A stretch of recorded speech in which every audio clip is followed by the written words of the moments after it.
बहुत स्वागत है आपका वीके न्यूज में। मैं हूं आपके साथ नदीम अहमद। सुप्रीम कोर्ट के न्यायाधीश डीवाई चंद्रचूड़ ने देश के 50वें मुख्य न्यायाधीश के तौर पर पदभार ग्रहण कर लिया है। राष्ट्रपति भवन में हुए कार्यक्रम में राष्ट्रपति द्रौपदी मुर्मू ने चंद्रचूड़ को प्रधान न्यायाधीश के तौर पर शपथ ग्रहण कराई। उन्होंने सीजेआई यूयू ललित की जगह ली है, जो आज सेवानिवृत्त हो रहे हैं।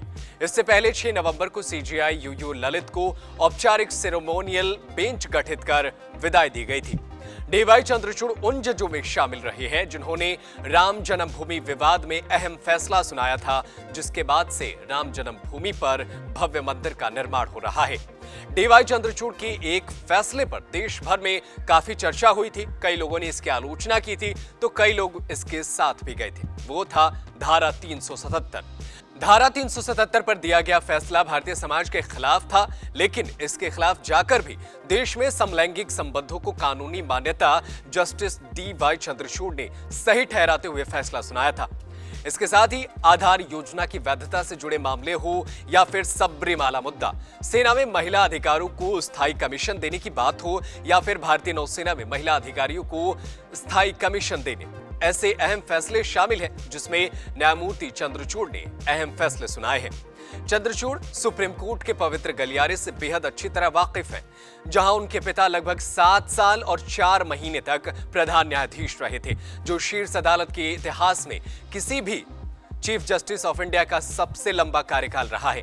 वो 22 फरवरी 1978 से 11 जुलाई 1985 तक प्रधान न्यायाधीश रहे। दिलचस्प बात यह है कि जस्टिस चंद्रचूड़ ने 2017-18 में पिता के दिए 2 फैसलों को ही पलट दिया था। एडल्ट्री लॉ और शिवकांत शुक्ला वर्सेस एडीएम का मामला खुद जस्टिस चंद्रचूड़ पलट चुके हैं। साल 1985 में तत्कालीन चीफ जस्टिस डीवाई चंद्रचूड़ की बेंच ने सौमित्र विष्णु मामले में आईपीसी की धारा 497 को बरकरार रखा था। उस वक्त बेंच ने अपने फैसले में लिखा था, सामान्य तौर पर यह स्वीकार किया गया है कि संबंध बनाने के लिए फुसलाने वाला आदमी ही है, न कि महिला। लेकिन 2018 में इस फैसले को पलटते हुए डीवाई चंद्रचूड़ की बेंच ने कहा, एडल्ट्री लॉ पितृसत्ता का संहिताबद्ध नियम है। उन्होंने कहा कि यौन स्वायत्तता को महत्व दिया जाना चाहिए।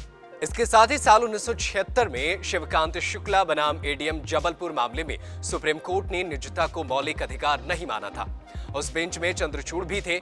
2017 में सुप्रीम कोर्ट ने निजता को मौलिक अधिकार माना। चंद्रचूड़ ने अपने फैसले में लिखा, एडीएम जबलपुर मामले में बहुमत के फैसले में गंभीर खामियां थी। संविधान को स्वीकार करके भारत के लोगों ने अपना जीवन और निजी आजादी सरकार के समक्ष आत्मसमर्पित नहीं कर दी है।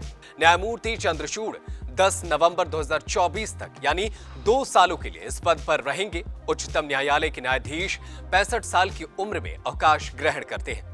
वो न्यायमूर्ति उदय उमेश ललित का स्थान लेंगे। उन्होंने 11 अक्टूबर को उन्हें अपना उत्तराधिकारी बनाए जाने की सिफारिश की थी।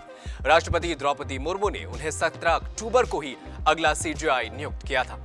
राष्ट्रीय राजधानी दिल्ली के सेंट स्टीफेंस कॉलेज से अर्थशास्त्र में बीए ऑनर्स करने के बाद उन्होंने कैंपस से लॉ सेंटर, दिल्ली विश्वविद्यालय से एलएलबी किया और अमेरिका के हार्वर्ड लॉ स्कूल से एलएलएम और न्यायिक विज्ञान में डॉक्टरेट की उपाधि प्राप्त की है। डीवाई चंद्रचूड़ अब शपथ ग्रहण कर चुके हैं। अब देखना होगा कि आने वाले वक्त में डीवाई चंद्रचूड़ कैसे फैसले देश को सुनाते हैं। वैसे डीवाई चंद्रचूड़ ने राम जन्मभूमि पर फैसला सुनाया है, इस पर आप क्या कुछ कहेंगे, हमें कमेंट करके जरूर बताएं। देश दुनिया की तमाम बड़ी खबरों को देखने के लिए बने रहें वीके न्यूज के साथ। धन्यवाद। वीके न्यूज, राष्ट्र के नाम।